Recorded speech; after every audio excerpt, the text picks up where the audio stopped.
ఈ 25 నామాలు నేనైతే ఏం చెప్తానంటే, మంగళసూత్రాల్ని చేతిలో పట్టుకుని 25 నామాలు చెప్పి కళ్ళకద్దుకుంటే అటువంటి వాళ్ళకి అందులోనే ఉంది. తే ప్రాప్నువంతి సౌభాగ్యం. ఏ కారణం చేతనైనా భర్త గారికి ప్రమాదం ముంచుకొస్తున్నా అమ్మవారు సర్వమంగళాస్వరూపిణి అయి కాపాడుతుంది. కాబట్టి రోజు పురుషులు కాని స్త్రీలు కాని అందరూ ప్రతి ఇంట్లో చెప్పుకోవలసినటువంటి 25 నామాలు ఇవి. నేను ఇలాంటి అనర్ఘ రత్నములు ఎన్నో ఉన్నాయి. ఇవి నువ్వు ఆయా సందర్భములలో అమ్మవారు ఆ దేవతలతో చెప్పించింది. ఇవి నువ్వు ఏరుకుని వీటిని రోజు ఇంట్లో చెప్పుకుంటే నీకు ఈ సౌభాగ్యములు కలుగుతాయి. అలాగే మనకి లలితోపాఖ్యానము అని ఒక బ్రహ్మాండ పురాణంలో ఉంది. ఆ లలితోపాఖ్యానంలో ఒక మాట చెప్తారు. నేను దీంతో పూర్తి చేసేస్తాను, కాలం దాటుతున్నాను కాబట్టి. అందులో ఒక మాట అంటారు, అమ్మవారికి 25 నామములున్నాయి.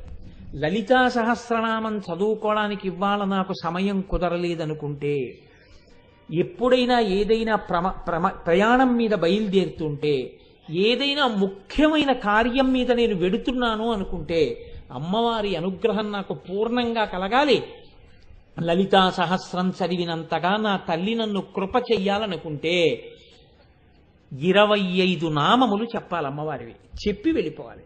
అసలు నేనైతే ఏం చెప్తానంటే, పెళ్లి కూతుర్ని చేస్తారు ఆడపిల్లని పెళ్లి కూతుర్ని చేసినప్పటి నుంచి లలితా సహస్రం పారాయణ చెయ్యాలి. కనీసం తండ్రికి లలితా సహస్రం చేత కాకపోవడం తప్పు. చేత కాకపోతే ఈ 25 నామాలు చెప్పాలి. ఈ 25 నామాలు అలా చక్కగా నిశ్శబ్దంగా కూర్చుని, సహస్రం అంతా చదవలేనండి అంటే కనీసం ఈ 25 నామాలు కన్యాదాత కూర్చుని అదే పనిగా మనసులో చదువుకుని ఆడపిల్లకి మంగళసూత్రం కట్టిస్తే అమ్మవారి అనుగ్రహం కలుగుతుంది. ఈ 25 నామాలు తేలికైన నామాల్ని లలితోపాఖ్యానంలోంచి తీసి ఋషులు మనకు అందించారు. ఈ 25 నామాలు ఎక్కడ చెప్తున్నాడో అక్కడ సహస్రం చెప్పినంత శక్తి మీకు కలుగుతుంది. అంత గొప్ప నామాలు నేను చెప్తాను, మీరు కూడా చెప్పండి. సింహాసనేషి లలిత మహారాజ్ఞి వరాంకుశ చాపిని త్రిపురా చైవ మహాత్రిపుర సుందరీ సుందరీ చక్రనాథ చ సామ్రాజ్ఞి చక్రిణీ తథా చక్రేశ్వరీ మహాదేవి కామేశీ పరమేశ్వరీ కామరాజప్రియా కామకోటికా చక్రవర్తిని మహావిద్యా శివానంగవల్లభ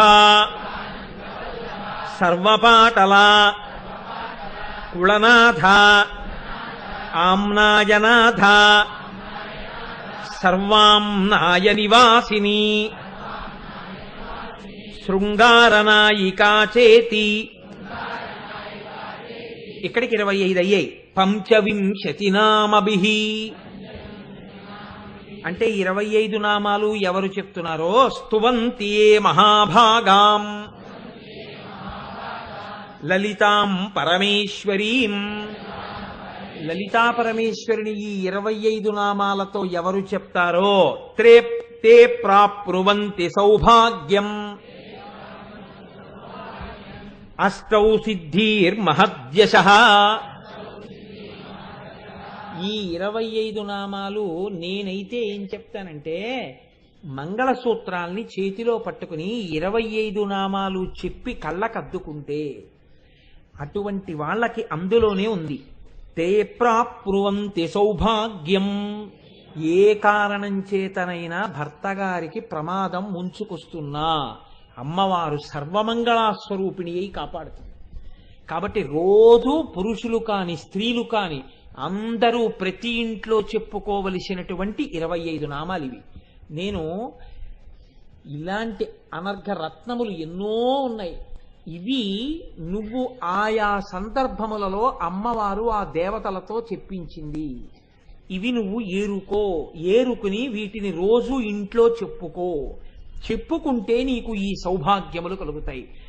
ఏది చెప్పినా, ఏది ఏ కారణము చేత మీరు ఆగినా 2 మాత్రం మీకు తప్పకుండా కావలసి ఉంటాయండి. ఒకటి, సర్వమంగళమాంగళ్యే శివే సర్వార్థ సాధికే శరణ్యే త్రయంబకే దేవి నారాయణి నమోస్తుతే. ఈ ఒక్క శ్లోకాన్ని చెప్తే మొట్టమొదట మీరు 8 గొప్ప వస్తువులు చూసినట్టు. మళ్ళీ చెప్తున్నాను, బ్రహ్మవేత్త, గోవు, అగ్ని, బంగారము, వెన్న, సూర్యుడు, స్త్రీలు, రాజు. జాతకంలో ఏ గ్రహాలు బలహీనంగా ఉన్నాయో ఆ గ్రహాల్ని మళ్ళీ బలమిచ్చేటట్టుగా చేయడానికి, మీకు ఇబ్బందులు కలగకుండా గ్రహములు ప్రశాంతత పొందడానికి పెరుగు, నెయ్యి, పాలు, సిద్ధార్థము, పసుపు, తులసి, అద్దము, పుష్పము, బిల్వపత్రము, సువాసిని, వీటిని చూసి నమస్కారం చేసినట్టు. అది పిల్లలు బయటికెడుతున్నప్పుడు చెప్పవలసినటువంటి సర్వదా సర్వదేశేషు పాతుత్వాం భువనేశ్వరి మహామాయా జగద్ధాత్రి సచ్చిదానంద రూపిణి. నేను మీకు ఒక్కటే చెప్తానండి, మీ పిల్లలు ఎంత మంచి వాళ్ళైనా కావచ్చు, నేను ఇది చెప్పేటప్పుడు ఏ ఒక్కరిని ఉద్దేశించి చెప్పట్లేదని మాత్రం గుర్తుపెట్టుకోండి. నేను అందరికీ ప్రయోజనం అందాలని చెప్తున్నాను. ఇవాళ రేపు ఉన్న పరిస్థితి ఎలా ఉందంటే, మీరు ఎన్ని ఆశలు పెట్టుకు చదివిస్తున్నా, మీరు ఎంత ద్రవ్యాన్ని కష్టపడి చెమటోడ్చి వినియోగించినా, నాకు తెలుసు ఎందరో తల్లిదండ్రులు వాళ్ళ సుఖాలన్నీ కూడా త్యాగం చేసేసి పిల్లల్ని చదివిస్తున్నా, బయటికి వెడితే పిల్లల కంటికి కనపడకూడనివన్నీ కనపడుతున్నాయి. టీవీల్లో తల్లిదండ్రులు పడుకున్న తరువాత కనిపించేవన్నీ అత్యంత ప్రమాదకరమైనవి కనపడుతున్నాయి. నేరాలు, ఘోరాలు సీరియల్స్ చీకటి పడ్డాకే చూపిస్తున్నారు. అవి పిల్లల మనసుల మీద ఎంత ప్రమాదకరమైన పోకడతో ఉంటాయి. దొరికేటటువంటి సాహిత్యం అటువంటిది దొరుకుతోంది, స్నేహితులు అటువంటి వాళ్ళు దొరుకుతున్నారు. ఒక మోటార్ సైకిల్ ఎక్కితే 80 కిలోమీటర్ల తక్కువ వేగంతో ఎవ్వడు నడపడు. రోడ్డు మీద పిల్లాడు వెడుతుంటే ఎటువైపు నుంచి ఏ ప్రమాదం వచ్చి మీద పడిపోతుందో తెలియదు. మానసికంగా, శారీరకంగా ఇంత ప్రమాదకరమైనటువంటి స్థితిలో ఇవాల్టి సమాజాన్ని తయారు చేసేశారు. ఏ వీధిలో చూసినా, ఏ వాడలో చూసినా గుడి లేదు, గోపురం లేదు, బడి లేదు. ఎవడిని వాడు బాహ్య స్మృతిని మరిచిపోవడానికి వీలైనటువంటి ఉన్మాదక పదార్థాలు స్వేచ్ఛగా బియ్యం కన్నా బాగా దొరుకుతున్నాయి. ఇంత ప్రమాదకరంగా ఉంటే ఒక ఆడపిల్ల అందంగా పుట్టడమే శాపమైపోయినటువంటి రోజులు. మన కడుపున పుట్టిన పిల్లకి మనం కన్యాదానం చేసుకోవాలని కోరుకున్నా అలా కన్యాదానం చేసేటటువంటి అదృష్టం మిగులుతుందో మిగలదో అని తల్లిదండ్రులు బెంగ పెట్టుకుంటున్నటువంటి రోజులు. ఇంత అభద్రతతో కూడిన రోజులలో మన బిడ్డల్ని కాపాడగలిగినదంటూ ఉంటే అమ్మవారొక్కతే, ఆ పరాశక్తి. కాబట్టి మనం నమ్ముకున్న పరాశక్తిని మనం ఆరాధన చేద్దాం. నేను ఇవాళ ఏదో వేలంబరం కోసం ఇవి తీసుకొచ్చాననుకోకండి. బ్రహ్మోపేంద్ర మహేంద్రాది దేవ సంస్థుత వైభవ అన్న నామానికి అర్థం అదైతే నేను ఒక్క వాక్యం చెప్పి వదిలిపెట్టేయచ్చు. ఇలాంటి స్తోత్రాలు కొన్ని ఉంటాయి, అటువంటి స్తోత్రాలు మీరు చదువుకుంటే మీకు ప్రయోజనం కలుగుతుంది అని నేను వదిలిపెట్టేయచ్చు.